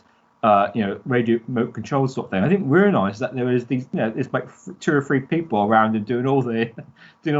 Which I mean, they could always like edit it to make him move a little more, flowy instead of looking so like puppety. So I mean, I'm sure there is CGI stuff they do in post, but yeah, for the most part, it is practical like that. And how much? And it's interesting to know how much Mark Hamill was involved in that episode with they had him. They had him actually do the scenes. Yeah, original actors are in it. You got the stand-in actor, and then you've got the superimpose of the face on that stand-in actor and stuff. I mean, it's a heck of a lot involved. Now they've got 3, almost like 3 character actors involved to create one. Yeah, he's the stunt double, basically. Yeah, I mean, I really was surprised at how much he was involved in the whole de-aged Luke. So I was confused because it sounded like they were talking about, the deep fake stuff. Like, so they mentioned that they stopped using something. Was that from the original Luke that they did? Because I know they went and hired that guy that did the deep fake stuff. Yeah. Yeah. Yeah. Did they say that they parted with him, or did they say that there was somebody that always parted with? They specifically called him out by name in the episode. They used his real name because I turned around and Googled the name because I was like. I remember them saying Schumach, yeah. So they said it. Yeah, they used his real name because I think as Filoni or Favreau, one of them just straight up said if it wasn't for this person, and insert Schumach's real name, it wouldn't be possible. And that's what I love. Like, it totally confirms that he was a game changer for it, from doing this stuff at home, and it improved everything. And it's like, well, that's great that you're taking small talent that doesn't make things controversial. It just shows their skill. And that shows what they can really do. And it's they did the same for like the droids. Like, they used the R2 droid builders for, to advance their stuff because those guys were actually able to make, R2 units that were functional, not just have a puppet, or a guy in the suit. So, yeah, that's cool if they pull from that. I mean, and yeah. I was going to say, does the deep fake thing include the audio as well? No, I think that's a different just technology. Deep fake? Yeah. Because they didn't mention that in that gallery episode about the voice and happened, and going back through and getting all the previous recordings and stuff to get all the voices and stuff, because they were all I think they kind of mentioned mentioned that already. Said before, wasn't it? Yeah, they kind of mentioned that already in the other gallery they did for Mando, right? That they used his. Yeah, it wasn't Mark Hamill redoing it now because he wouldn't sound like. Yeah, no, they have a thing where they can put in whatever they want him to say in it, and then he says it. Yes, that's right. Yes, so that was. It did a little bit of everything in that episode. So they could have gone on for a whole series of gallery episodes to really break things down. And it might have dragged out a little bit too much, but I thought it was just about right. I mean, there's always one or two things. I wish they just said a little bit more about that. It's always interesting to see how they suddenly come up with these ideas, and because they've got that they got the Naboo warrior. Oh, the fighter. Yeah. Thing. Yeah, and that was just like that's just a random idea when I say, well, what can we have for his new ship sort of thing? Oh, well, we'll have that, and they happened to have the chap who designed it the first time around already there, so that made a lot of sense, and that's quite fun as well, I thought. Has anybody got anything else to say about the gallery? I didn't watch it exactly yesterday. It's been a while now, so I'm kind of forgetting. I finished it last night. I watched it the day it came out, and I can't remember. Yeah, I watched it the day it came out, and then I finished the last 13 minutes last night. So, but yeah. Yeah. I was waiting for that Grogu song. Yeah, I remember how they said something specific about how you had to give him a real story. You couldn't just make. He's no longer a character that can just be a shadowy, keep the helmet on all the time. Like, he's grown beyond that, and they said if you have him just doing action every episode, that gets old after the third episode. Yeah. Which, I mean, it's true. I mean, as much as you want to see John Wick going through shooting everybody, there's got to be a story there. You can't just have action. So. Yeah, no, you're right. It's a bit like that. All the Speed series and the Transporter sort of thing. The first one's good, and the second one's just exactly the same thing again. Yeah. Turns into Fast and Furious. Yeah, which I haven't seen half of them. Of course, I've only seen one of them. Yeah, which is fine. If you want, he said it's Star Wars. Star Wars has to have a character growth. Yeah. Connection. And I just find it funny that the thing that I've been saying, morale tale. Yeah, what I've been saying since the beginning is that you can't just have the mask on the whole time. You have to have the character grow. You have to show his leadership skills, and in adding the Mandalorian, because that was a huge negative thing too. It's like, well, why did you have so much Luke Skywalker? And why did you have Grogu? And it's like, we had to tell the story because the finale was always going to be Grogu and Din returning. And teaming up, and you can't just have them appear in the last episode and then that be that. It's like, wait a minute, why are they teaming up? Why are they together? Where was Din? Where was Grogu? So they took 2 episodes to tell that story. This has always been a Mandalorian story. This is not just Boba Fett. Well, I mean, so and then all change it. As Star Wars fans, we all clamor for oh, here's a deleted scene. Oh, here's the bonus thing we didn't watch. Oh, look at this ancillary book that explains all stuff. Why complain about 2 episodes that fill in this backstory? It's it's good. Episodes. It's good storytelling. Yeah, they're good episodes. For both shows. The reason they give for all their decisions, like the size of his hat, the other guy, what's his name, blue guy. Yeah, even the side of his hat. How his mouth is different, because that's the other thing I see people complain about. Well, his mouth is weird. Well, because you want an actual human talking in it. Yeah. So, and he did amazing the way that he voiced over it and the way that he moved his mouth. So it's not huge and cartoonish, because there's a uncanny valley eventually where it's just you can't have the hat 3 feet wide, otherwise it's ridiculous. It has to be somewhat grounded in realism. So all the negativity was just totally explained away, especially big time by Jon Favreau and Dave Filoni, given all these story hooks. So it's just it all pretty much backed all the positive things that we as a group have been saying. The things that people trying to nitpick, it's no, we made him this color because that's the color that works best on screen. Yeah. We made the hat this size, the mouth design. We made him take off his helmet. We gave him a character backstory rather than just keeping his helmet on and just doing. Read the comic if you want to see Boba just do Boba Fett things. But this is a show. We need a story. We need a hook. We need, something more emotional to attach to. And we've watched his character grow, and this is only the beginning. We're going to see much more Boba Fett in coming years. So this is just getting started, and I think it's great. Okay. Before we sign off this month, folks. Yeah, I wanted to say that obviously I started with the Topps card app in the last month, which we'll get into again in the future. But what I want to do, I want to try a little quick quiz with you two who are left, Ryan and Ricky. I know it doesn't really work for audio, but we'll try it on YouTube and we'll see how it goes. I'm going to show you, so we don't go on forever, I'll show you guys 3 Topps cards each. Ryan, you haven't got in on the Topps cards? No, I'm not a big fan of just digital cards. Like, yeah, me neither. But I understand where you're coming cool. from, but it can get a little bit addictive. Yeah. So what I'm going to do, I'll show you. You have 3 cards each, and you have to guess the name of the character, but also what show / episode / film that visual photo you see is coming from. So there's 2 points for each card. So I will share my. Shout out. Sorry? We're just gonna shout it out. It'd be 1 each. You'll get your card. Ricky will get his card. Yeah. That's that. Okay. So you say like, oh, Darth Vader. You say that's Darth Vader, but then you have to say actually where did that image come from? If you don't know it, New Hope. Can you do double dare if you don't know it? It's steal it. Yeah, you could have a stealer. Yeah, if you don't know. Hang on. So let me share. I will share the screenshot thing, and unfortunately, the first one's not going to be easy necessarily. There is some really good artwork. You are first. Oh, so I will share. Yeah, it's favoritism. It's favoritism. I understand. Oh, so Ricky, that is the first one, I'm afraid, and it is a cartoon character. I won't say anything more because you've got to guess. So it's definitely from Ewoks. Yeah. I was gonna joke and say like these are all from Ewoks. They're not all from Ewoks. I'm sorry. I don't have to get the episode, do I? No, just the program. So yeah, Ewoks will give you 1 point. Ewoks, I got that. And as far as the name, I don't. Tala. I don't know. I'm just guessing. No, I thought the only person who would know would probably be Ricky. Who's probably watched Ewoks several times. Can I guess? Yeah, go guess for it. Is that Nisa? I don't remember.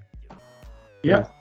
Yeah. Oh, no way. It's just flicked on to the next one, and yes, and it is Lisa. Well done.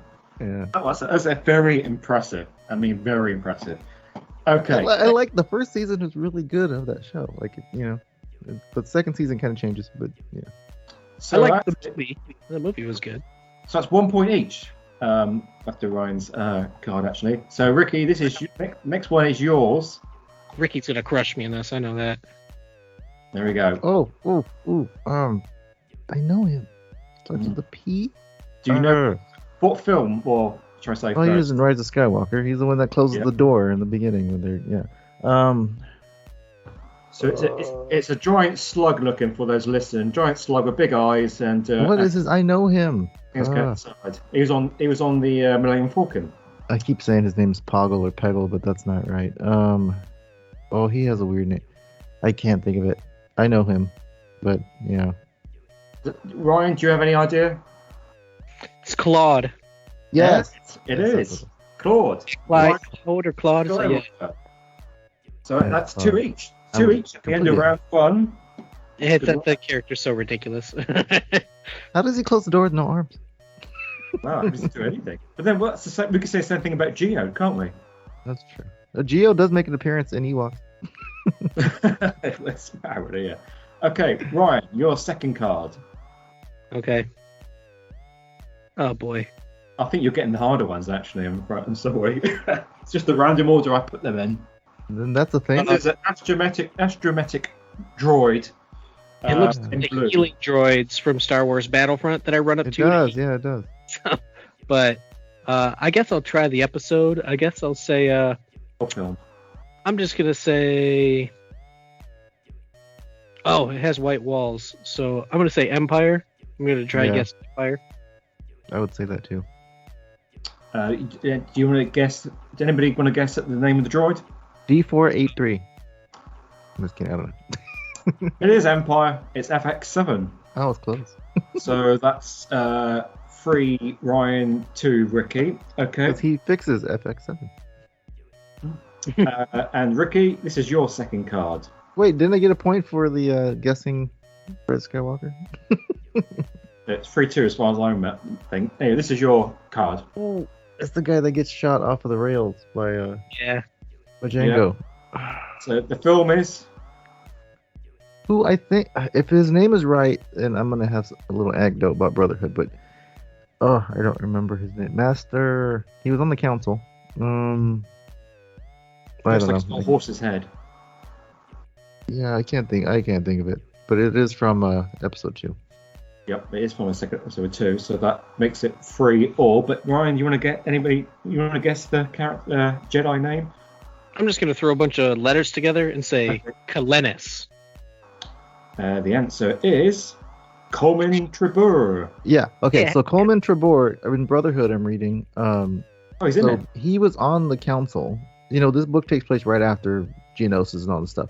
So after he left the council, they started rotating in Jedi that they promoted to Master to take his spot. It wasn't permanent. That's how Obi-Wan gets on the council, because he ends up going and taking his spot for a couple months, but then I guess they just end up leaving him on the council. Oh, really? He's in it. Yeah. That's interesting. Yeah. Okay. So it's 3-all. Yeah, because they kept saying Colmac. I kept thinking of Colmac, but Colmac, the jokey one in there. Yeah. Okay, 3-all at the right end of round 2. So Ryan, this is your final tops card. Oh, jeez. Oh.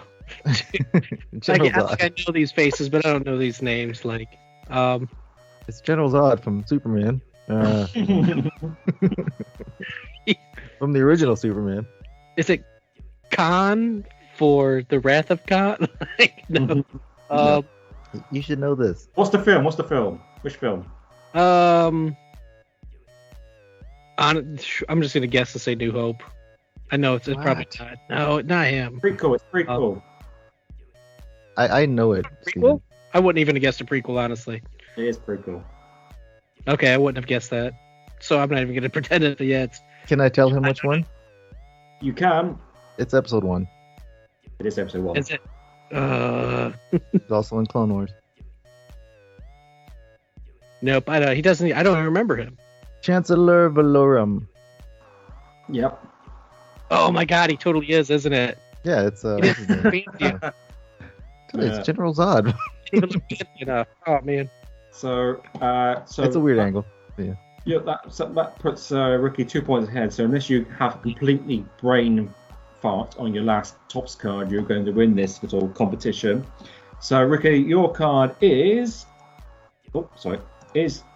him. Ooh. Guess the film, guess the character. He is from Rogue One. And he dies. He doesn't make it out of the shield. They all die. They're all dead. But he's the one that he crashes into the thing, yeah. I want to say he was Major something. Major Tom. Major Tom, that's no. Dave Berry. I see. I have this card. I have like 3 of him, so I can't. Well, that's cheating. That's cheating. I can't think of him. No, I didn't have the other ones, but yeah, I don't know. No, I just watched Rogue One. I don't remember his name. It's like Greg or Greg, something like that with the K. No. Well, you've won the competition anyway. So, but what is it? Do you know Ryan? Nope. Okay, the answer is Rogue One. I was like, he has a mustache. Is it Biggs? It is Anton Merrick. So I got the movie right. I've got it right. Then Ricky wins 7 points to 3. I win every quiz on this show. You have actually, I think. Yeah, it's that's our tops card quiz of the week of the month. Yeah, that was fun. And if that works, we can have a few more tops cards each at the end of each show, sort of thing, going forward. Just a bit of a. It's amazing. You see these characters. There's so many characters involved in Star Wars. And Ryan, they not only have now High Republic characters ones, they have Visions cards too. So there's a lot of cool ones of Visions. So. I just don't have the memory space. That's why I take notes when I read books. It's like and the memory bank is full, and I haven't been able to expand it yet. And they're doing sort of concept arts, aren't they? Concept art stuff for various things as well. Some things I haven't seen before, or like Book of Boba Fett and stuff like that. And I quite like Did you know cards and things like that as well. Anytime we get imagery from High Republic, I'm always all for, because I need to see what these characters look like. Which is why I like the children's books, because they have the images. I think if Topps brought out a lot more of the other characters in the High Republic, it would be even better, really, because we really need those visuals. Yeah, I got a Silvestri Yarrow. I got a... Who was the other one I got? I keep getting random characters that are like the side ones. So yeah, they do have a pretty deep, lineup there, roster. I feel like I keep getting the same ones, but yeah, I do have some of the... I'm waiting on that Geode, but foil wrapped Geode. That's cool because they have like little holograms in the background, and some of them have animation to them. I don't know what you do with them, but they're there. You can use them as wallpaper for your phone. I don't know. Oh, well, okay. Well, thank you very much. Ricky rings again. Insert some applause in for that one. I quite enjoy it. I think it's quite good. Quite little. I know it doesn't quite work on Audible, but it does. But it's quite fun to revisit all these characters and droids and stuff like that, and try to go, oh my god, I should know that name. I wouldn't have done very well. I know Chancellor Stephen. I forgot. Again, it's one of the episodes that I watched the least. So I'm trying to remember the actor's name. That is impressive. I mean, I haven't got that information. But I remember him because I've always been interested in his character and known a bit more about it. Because obviously he was around doing the ordering all the clones and stuff. He pops up later in Clone Wars, so you'll see him. That's right. Yes, true. Yeah. Have you not seen him in the Clone Wars? No, he's not there yet. But no, he's in the what do you call it? The Jedi. What's his name? Clone Army stuff. The one that ordered the clones. He's in those episodes. Cypher-Dyas. Yeah, he's in the Cypher-Dyas. Oh yes, of course that all comes into play, doesn't it? Mm-hmm. It'd that been in the final season, isn't it? Yeah, Ryan's almost there. Which was the final season, but it's not. So Ryan said he's on the episodes with Ahsoka being, chased, whatever. Was that the final season? Stephen, do you remember? Season 5. Season 5. Was that the ending? I think this is season 6. The last. Yeah, it goes to 7 because Bad Batch is. It goes to 7 because those were the extra Netflix ones. The Lost episodes were the ones there was like maybe 3 arcs they put on Netflix back in the day, and then they came out with the proper final season with the Mandalore arc and all that stuff. Oh. And, I want to say it ended with the season you're on originally. I don't remember. Oh, really? You've got me thinking here now. Yeah. I mean, don't spoil it for Ryan, but yeah, I think it did end. Clone Wars Wiki. There were 7 seasons. So. Yeah, now there's 7 seasons, but originally there was 6. 7. I'm just. Or 5, maybe. Oh, it's not going to be. It says season 6. Oh, I'm trying to read it. So season 6 consists of 4 arcs. Oh yeah, so season 6. This is the Lost episodes, isn't it? Yeah, the Lost episodes is the season 6. So season 5 is the last official on TV aired episodes. Yeah, then it's on season Cartoon 6. Network. Yeah, and it's season 6 with the short episodes, and it's season 7, the ones we saw recently. Yeah. Yeah. Oh, you're pretty much almost done, Ryan. Wow. Oh, jeez. And then on to Rebels, I guess. So you haven't watched any of the new season? Yeah, the last season that they put on Disney Plus for Clone Wars was really good. Yeah, no, I only watched Bad Batch. Was the only new stuff that I watched. Oh, you didn't watch the Clone Wars stuff? So he's gonna meet the Bad Batch in Clone Wars pretty soon. So yeah, the other thing I watched, I think, was the Maul versus Ahsoka battle. So I did watch that where they're on strings and stuff. So I did watch that. Oh yeah, and season. Wait, which one? Yeah. I think. Never mind. Yeah, so season 6, season 6 is the one with the 5 Order 66, the Order 66 stuff, which is good. The inhibitor trips. That's a really good arc. That is. Oh yeah, is that? Yeah, okay. The good soldiers follow order. Yeah, okay.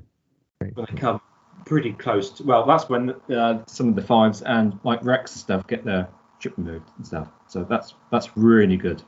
Oh yeah. It's a really good arc. No, you're getting into like the modern Clone Wars, so that's good. Yeah, but that final season that you're on right now, that was like the best back then. Yeah. Oh, that was the original. Okay. Yeah. It's really, really good People stuff. cried, Ryan, at the end of that season. I'll be sure to pay attention then. Right. That's it. We are done and dusted. Well, Well, hopefully we have some people listening that are attending Celebration. Hopefully we can provide some content while you're preparing for your trip or going, and hopefully everyone stays safe and is careful out there and enjoys Celebration and mask up. Probably nowhere else a good mask. Yep. Yeah. Go preferably as a stormtrooper helmet. yeah, go as a Kylo Ren or Darth Vader and put a mask under the mask. Nobody would know. Plus, you don't have to smell everyone. So. Well, absolutely. Heard people get a bit sweaty in their costumes. Okay, we have reached the end. And those thanks everybody for joining us, and we will see you in next month. Sounds good. May the force be with you. Goodbye, everybody. Bye-bye. The end. Go switch off. I am the Senate. Be sure to follow us online. We're at Facebook at PSW Senate.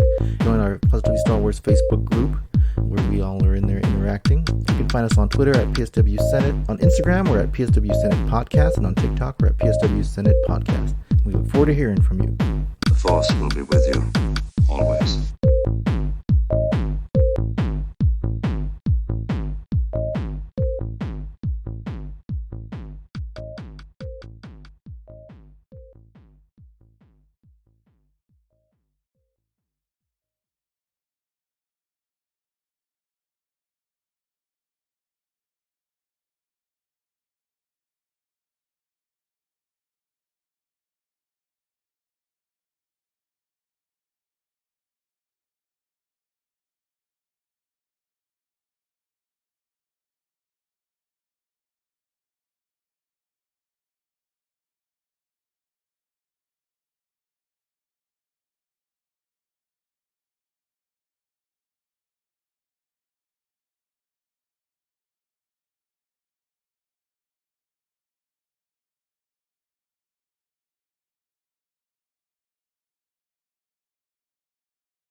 Hi, Marie. I feel like Marie hasn't been on here in a while. Yeah, she hasn't been on here in a while, has she? No, she hasn't. Good to be back. Yeah. You went to Disneyland, never came back. Yeah. I stayed there. I live there now. We're waiting on Ronald. You see the Currently broadcasting live from a secret room of the castle. You're in the little firehouse that used to be Walt's apartment. That place is haunted. I wouldn't stay there if my life depended on it. That's what they say, huh? No, I found it. I found the option. I can ring people now. Let's ring Ron. I'm calling Ron, or I can call individual people. That's exciting. Ron. So, did you float the idea of the cat podcast to Stephen? Ricky? No, I don't know. He wasn't awake anymore. No, that's not Ron. That's Mr. OK. Sorry. Hey. Hello. Live from Israel. Yes, A kid's indeed. birthday party? Yeah. It's at the playground, actually. Ah. Oh, well, nice to have you here. I think it's been a while. Well, it's been a while. It's been... I really want to hear your thoughts about Obi-Wan. That's why I wanted to join. No, we're not talking about that at all. Didn't put it on the agenda. It's on the agenda. Make sure Anakin's not there. Yeah. We're just Wait, waiting. are you hoping that Hayden will be there, like, as a flashback Anakin or as full-fledged Darth Vader? Like, how much would you prefer to see him? Well, I'm quite happy to see him either way. I think we might get a bit of both. I think we're going to see both. Same here.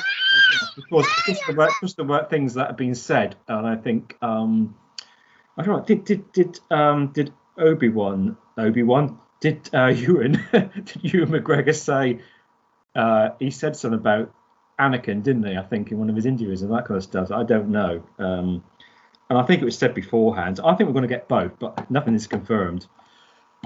We're definitely. Yeah, it makes me kind of wonder, like, why bring Hayden back if he's, really just going to play the suit the whole time? So. Well, that's the other thing. I think we said this. Wait till you guys find out they're bringing Jake Lloyd back. Yeah. For a flashback scene.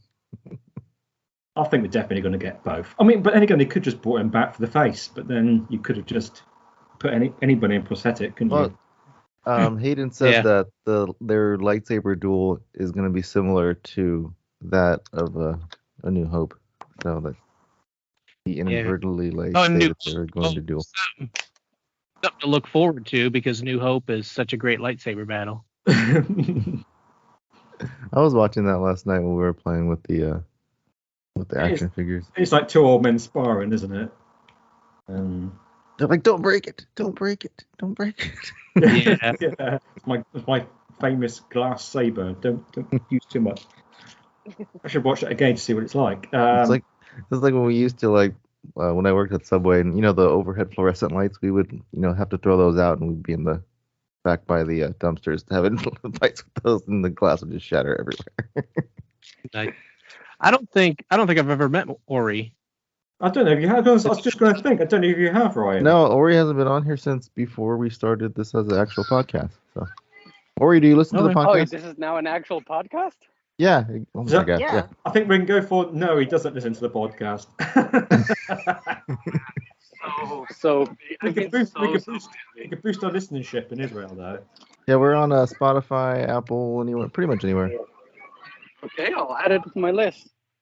We're just doing.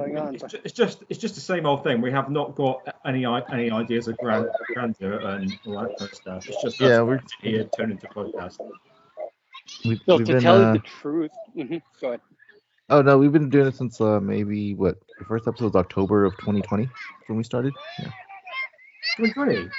Been here for every year, that's that, have we? This is our second year. Oh yeah, because it's you said the anniversary. We must have been here for one of them, but didn't realise he was on it. No. How many listeners are you getting? Oh, billions. What we got close to 800 downloads now? Yeah. What do you reckon we're getting a month? 20, 30? Oh. I mean, our highest one so far has been the April one. So Visions, right? Yeah. No. The High Republic one, the last one we did. Oh, okay. Yeah. We're getting that with them. 40.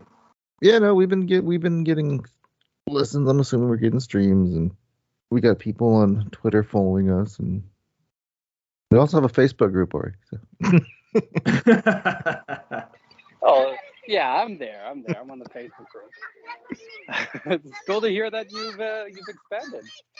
Oh, sorry. I'm gonna be on and off. The kids are going crazy here, so continue on. Don't let me spoil it. All right, we're just waiting for Ron, who I don't know if it's not like Ron to forget. So wait, is this like being recorded now live? I'm now speaking on a future podcast. Yeah, but I can edit you out. Then I usually edit no, like any background noise and stuff. I'll try to cut all that stuff out. But we haven't officially started yet, so. Like the cat meowing, but he's not doing that right now. We'll give Ron Yeah, I actually just logged on back to Skype after a while, so that's why I saw. Oh yeah, the Senate. Yeah, I should definitely hop back on. That's how I remembered it. Hold on. I'll be with you in a second. Give that back to him. Oh, kid. I That's guess a Skywalker. There's too many of them. What kind? You gotta stop those children from eating frogs.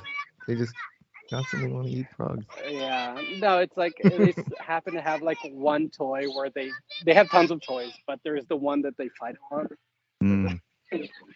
So do we have before we get going? So we'll have to hope that Ron turns off at some point. Is there actually any news to this? Are we going to do any news this month, Ryan? I'm asking you. Honestly, I really didn't have anything like really big. It's all, and I didn't write down the names for the announcements, but it's because they don't have an itinerary yet for Celebration. So, I mean, as far as like the Obi-Wan show being pushed back and then doubled up on one day. But I know I didn't see anything that was big because I just feel like they're really under wraps until Celebration. Yeah, Ahsoka started filming, but that's really not an open discussion type thing. It's like, okay, cool, and then I just move on. You know, there's really no news or anything. And I really avoid all that stuff anyway because I don't want any spoilers. It's good that you're our news guy. Avoiding I think well, I don't like talking spoilers or even much. That's one of the big reasons. I skipped the Kenobi thing because I don't want to have expectations. Like Doctor Strange is kind of getting pooped on because people had huge expectations for it, and it's like, well, it's your fault. Like, I keep my expectations low. Like right now, my expectations for Kenobi is I still don't expect Vader and Obi-Wan to have a lightsaber battle. Like, and everyone's saying, including, Disney and Lucasfilm is saying it's going to happen, and I'm like, I'd rather just not believe that statement, because if you expect a battle to rival, Revenge of the Sith, and it doesn't meet that, then you feel negative about it. So if I just think, oh, it's going to be mediocre, then when I see it, I relatively enjoy things. Yeah, I don't get that whole thing. People are like, oh, it's not the same as like, yeah, but if I want to see a cool lightsaber duel, I'm going to watch Revenge of the Sith. Believe me, I want them. I think it's something that I love in Star Wars. So, but well, I don't even like the fact that Vader's appearing in the show to begin with. But again, if I keep my expectations low, then when I see him, and if the storytelling makes sense, then I'll be 100% for it, and I will protect it like anything else. Keep it positive. Keep it on the positive side. Okay, well, we'll get to that. We are unfortunately going to discuss the trailer. But we're... So just plug your ears. Yeah, close your eyes.